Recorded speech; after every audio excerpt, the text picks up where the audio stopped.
தாய்ப்பால் சுரப்பை அதிகப்படுத்துறதுக்கு என்னெல்லாம் பண்ணலாம் அப்படின்ற டிப்ஸை இந்த வீடியோவில் பார்க்கலாம். 80% தாய்மார்கள் முதல் வாரத்தில் யூஸ்வலாக சொல்கிறது என்னென்னா, தாய்ப்பால் சரியாக சுரக்கல, என் பாப்பாவுக்கு பால் பத்தலை, என் பாப்பா எப்போவுமே அழுதுகிட்டே இருக்கு அப்படின்னு சொல்வீங்க. இது ரொம்ப காமனான விஷயம்தான். நீங்கள் முதல் தெரிஞ்சுக்க வேண்டியது என்னென்னா, எல்லா தாய்மார்களுக்கும் தன்னோட குழந்தைக்கு கொடுக்குற அளவுக்கு தாய்ப்பால் கண்டிப்பாக சுரக்கும். குழந்தை குடிக்க தான் தாய்ப்பால் சுரப்பு அதிகரிக்கும். ஃபர்ஸ்ட் தண்ணி, ஒரு நாளைக்கு 2-3 லிட்டர் தண்ணி குடிக்கிறீங்களான்னு பார்த்துக்கோங்க. நான் என் பேஷண்ட்ஸ்க்கு என்ன சொல்லுவேன்னா, 1 மணி நேரத்துக்கு ஒரு தடவை 1 கிளாஸ் தண்ணி குடிங்க, தாய்ப்பால் அதிகமாக சுரக்கும் அப்படின்னு சொல்லுவேன்.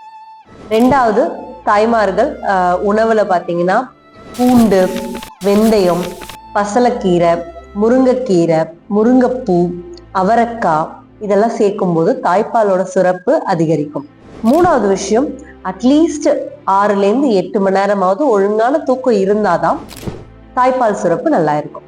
ஸோ இந்த டிப்ஸ் எல்லாம் நீங்க கேரி அவுட் பண்ணீங்கன்னா கண்டிப்பா தாய்ப்பால் சுரப்பை அதிகப்படுத்தலாம். நன்றி.